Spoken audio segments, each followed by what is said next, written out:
Let's bring in Dan Bongino, former NYPD officer, former Secret Service agent, host of the Dan Bongino Show, and author of this book called Spygate. So it's also a great book that we're going to be talking about a follow-up. If you have to come out with a paperback on that, there's something that Papadopoulos provided for you that's going to help. But first things first. All right. President Obama was on the campaign trail over the weekend in California. Listen to what he said on stage and we'll get your reaction. Sure. It's a consequential moment in our history. Yeah, and the fact is that if we don't step up, things can get worse. 2 months, we have a chance to restore some sanity in our politics. He also, Dan, said that the economic boom started on his watch. What was your reaction? I was horrified listening to this. And listen, let me be clear on this again. I have no issue whatsoever with former presidents speaking out. I know it's not the norm, but candidly, I wish George Bush would have defended himself against Barack Obama. The amazing, hypocrisy of Mr. Obama. Now, think about it, right? For 8 years, through this dreadful recovery that nearly every American felt economically in some way in their wallet, what did he do? He blamed George W. Bush while he's in office. Then he gets out of office. The economy turns around lickety-split just like that. And what does he do? He has the gall to take credit for it when Donald Trump's in office. I mean, it's absolutely amazing that the nerve of Barack Obama to do this. Again, I don't have any problem. He's a free citizen. He can say what he wants. If he thinks he's helping, though, I sincerely doubt that proposition. Remember, Barack Obama was good for one thing. Barack Obama. They lost 1,000 Democrat seats across the country when he was in office. Right. I don't think he's helping. Yeah, he got himself elected twice, but he did nothing. The DNC was left in tatters. Great speaker, Yeah. Great charisma, wonderful family. But I think President Trump is relishing this fight. Yeah, I think so, too. And his comments, Barack Obama's comments about the DOJ, how President Trump shouldn't use the DOJ to go after political opponents. Was that like his shot at comedy? Did he see an opening in the comedy field for some extra, a few dollars in on the Laugh Factory Act? I mean, that's got to be a joke. I mean, Barack Obama's administration was knee deep in the quagmire of this entire Spygate scandal. I think he should sit this one out on the DOJ as FBI. well. Just and, my personal advice. Yeah, and don't forget what he did with the Tea Party. Tea Party, the IRS with the scandal, IRS, the DOJ, they were busy.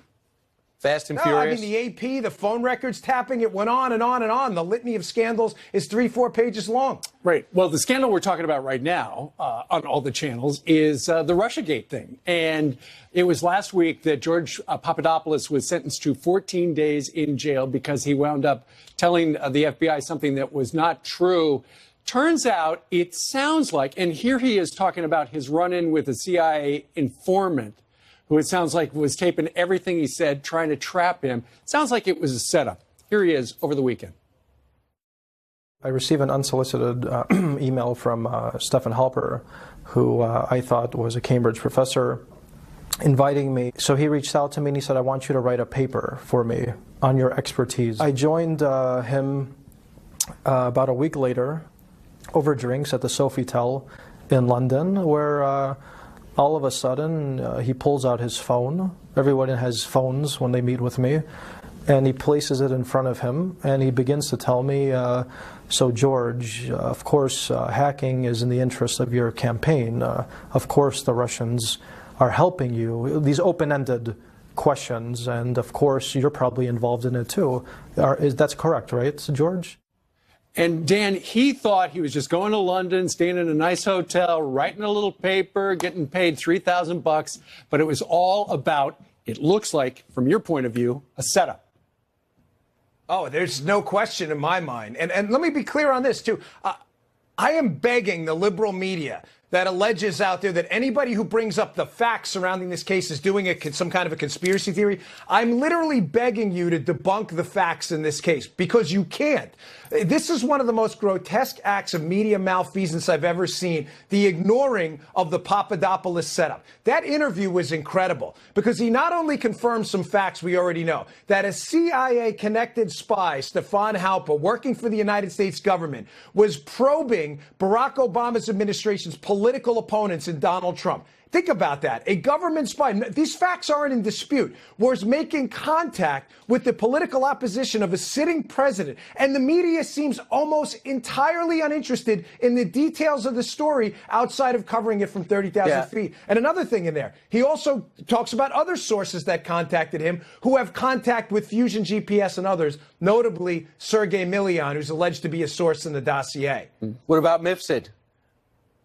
Mifsud, I mean, an absolutely mind-blowing revelation this weekend. Joseph Mifsud, the guy who initially contacts Papadopoulos about the alleged Russian information on Hillary, Mifsud, it turns out, may not even be alive. This has, again, been reported in The Hill. It's not my information. The DNC's been looking for him as part of a lawsuit. They can't find him and came out and said, in fact, and I'm quoting that, he may be deceased. Again, I'm not alleging anything conspiratorial. It could have been entirely natural. He could still be alive. I'm just saying, does anybody find it odd that the guy who started this whole thing, this Maltese professor, Mifsud, nobody can find him? How about it the just fact seems that kind of strange. He was a World Cup executive, a FIFA executive? When did Christopher Steele make his name with FIFA? Could Christopher Steele and Mifsud have some type of long-term relationship? Christopher Steele has connections with a lot of people, Brian. Also with, he may have connections with Milian as well, through Oleg Deripaska. They were at it. I mean, the connections in this go deep. But the Mifsud may be deceased line, you know, again, I'm begging the media, go find Mifsud. We'd love to hear from him. The headline this week could be that the president will declassify some of the FISA application information, and then we'll have a better idea what happened. Dan Bongino joined us today from Florida. Dan. Thank you, sir. Thanks, guys. Thank you. All right, let's hand it over to Jillian, who has some